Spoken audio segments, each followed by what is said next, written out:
You're listening to Civic Media. You can tune into any of our live shows on any radio station across the state with the Civic Media app. Find us in your phone's app store and listen anytime, anywhere. This is your WFHR Daily News Roundup for locally grown radio 97.5 FM and 1320 AM and WisCountry 105.5 FM WIRI in Wisconsin Rapids. For WFHR and WIRI News, I'm Melissa Kay. A person was hit by a vehicle and killed on State Highway 29 on Monday. Brittany Merlot has the details. It happened right by 72nd Avenue in Wausau at night, just before 11:30.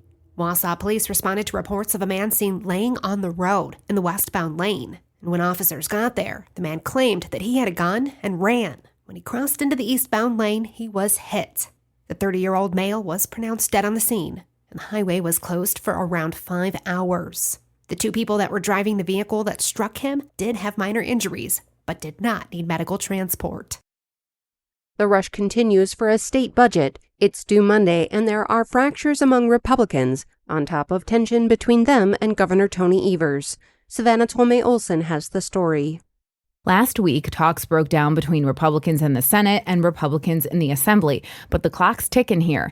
And now the governor says he will not sign a budget unless it includes money for child care counts. That was a pandemic-era subsidy that went to child care providers. It expires in this budget. Without it, up to a quarter of Wisconsin child care facilities could close. That's according to research commissioned by the state. Assembly Speaker Robin Vos says Republicans' plans do not include child care counts. We're already doing things on childcare, so I feel like a lot of that isn't necessarily focused on the details. It's more on the broad picture.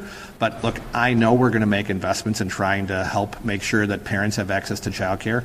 But Vos says those investments would not include payments to childcare providers.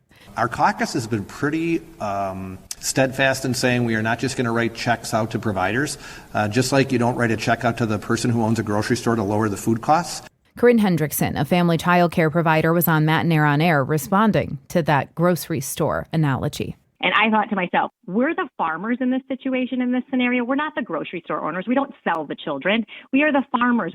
And we subsidize farmers and ag like crazy so that people can afford and access food. So we are the exact same situation. So far, there are no meetings scheduled for the Joint Finance Committee this week.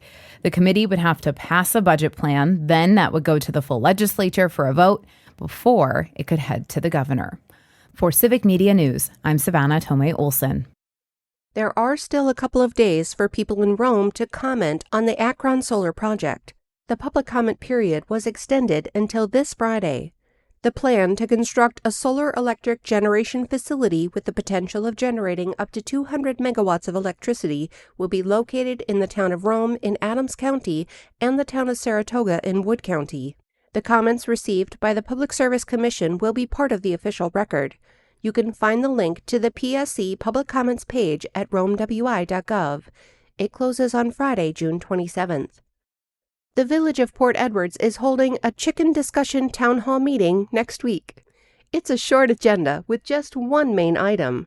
There'll be an opportunity for people to make comments on the idea of allowing chickens in the village. Then the village board will discuss the potential of updating the village ordinance to include allowing chickens. The meeting is on Monday, June 30th at the Marshall Buehler Center. You can expect heavy rain tonight and into tomorrow. We could have totals from 2 to 4 inches in some areas. Listen in for updated forecasts throughout the day from our meteorologist, Brittany Merlot. I'm Melissa Kay for WFHR and WIRI News. The Brewers and the Pirates today. Hi, I'm Mike Clemens with sports. The Brewers and the Pirates playing today to see who wins their series. Milwaukee winning 9-3 last night thanks to shortstop Joey Ortiz with 2 home runs, 4 runs batted in. Pat Murphy. No, I'm really happy for Joey. He also goes out and plays the heck out of defense.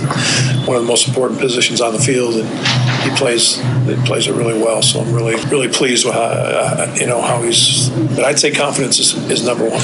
Basketball. Round 1 of the NBA draft is tonight. The Bucks don't have a pick until tomorrow night in the second round. NFL, former Packers and Jets quarterback Aaron Rodgers is now with the Steelers and was on the McAfee show asked, will this be his final year? Yeah, I'm pretty sure this is it. That's why we just did a one-year deal. Steelers didn't need to put any extra years on that or anything. So, this was really about finishing with a lot of love and fun and peace. Great guys in the city that, expects you to win. That's Aaron Rodgers with Sports. I'm Mike Clemens.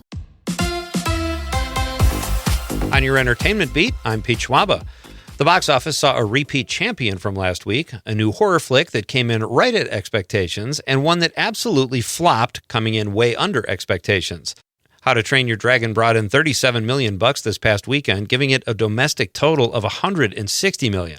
With Danny Boyle back in the director's chair, 28 years later brought in a very respectable $30 million at the gate and an additional $30 million overseas, putting it on pace to be the highest-grossing film by far of the franchise. There was not so great news, though, for Pixar's Elio.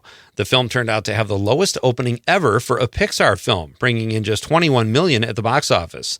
Lilo & Stitch is holding fast and brought in about $10 million over the weekend, which is nearing $1 billion worldwide. More big releases right around the corner. If you're looking for something to see in the theaters, here's one of Pete's picks. 28 Years Later is really good. I'm not typically a zombie movie person, but the third installment of this riveting and at times gruesome franchise, in my opinion, is the best one so far.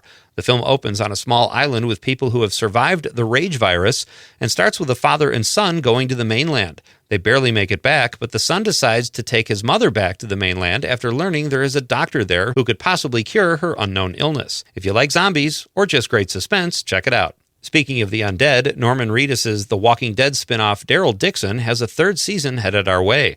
The Walking Dead has birthed many undead spinoffs, and Daryl Dixon might be its most critically favored to date. Season 3 drops September 7th on AMC. The rich don't always get richer, just ask Barbra Streisand, who claims to have been grossly underpaid for her role as Roz Fokker, Greg Fokker's mom in Meet the Fockers and Little Fockers. The 83-year-old Oscar winner says she was really ticked off when she found out that Dustin Hoffman, who plays her husband in the films, made $7.5 million, and she was paid a paltry $7 million. If you're scoring at home, Hoffman has 2 Oscars for acting. Streisand has only 1. It's a bit unfair, but not like she'll have to supplement her income with a paper route. Just saying. Weekend 1 is in the books, but you still have 2 more weekends to check out Summerfest in 2025. Shows resume this Thursday, June 26, with acts like Willie Porter, the Psychedelic Furs, Local H, Billy Corgan and the Machines of God, the Mavericks, and the Killers. Summerfest takes place over 3 weekends, this being the second, so you still have lots of time to see some great music. For more showbiz fun, tune into Nightlight with me, Pete Schwaba, weeknights from 6 to 8 p.m. on the Civic Media Radio Network. We are tracking a system that could bring some heavy rain to parts of our region here for the next couple of days. We're talking an inch or more in places. Today, scattered thunderstorms, upper 60s, more rain tonight and tomorrow. Our high tomorrow, low to mid 70s. I'm meteorologist Sean Cable. Right now, it's 64. That's your WFHR and WIRI Daily News Roundup from Civic Media. Subscribe to this podcast on Spotify, Apple, or wherever you find your podcasts. Find more news at WFHR.com or WisCountry, that's WIS Country.com. The national news cycle never stops, but it can be hard to find news about your local community. Civic Media is dedicated to providing quality local and state news coverage across Wisconsin. With the Civic Media app, you can get notifications about local stories that matter to you and your community. Find the free Civic Media app in your phone's app store and choose notifications from the menu to tell us what kind of news you want to hear about.